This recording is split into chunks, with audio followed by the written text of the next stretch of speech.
నమస్తే అండి. ఓం శ్రీ మహాగణాధిపతయే నమః. ఓం శ్రీ గురుభ్యో నమః. ఓం సరస్వత్యై నమః. శ్రీమాతయే నమః.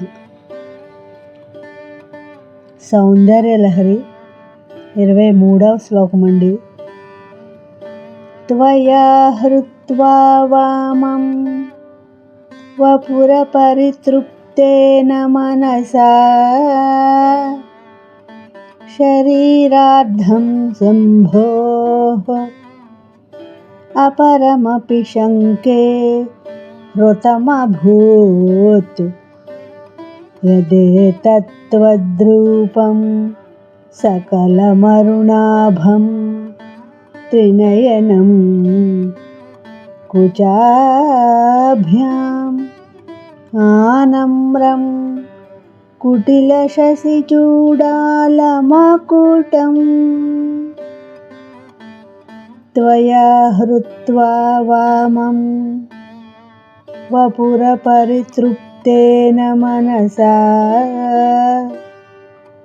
శరీరార్థం శంభోః అపరమపి శంకే హృతమభూత్ యదేతత్త్వద్రూపం సకలమరుణాభం త్రినయనం కుచాభ్యాం ఆనమ్రం కుటిలశశిచూడాలమకుటం.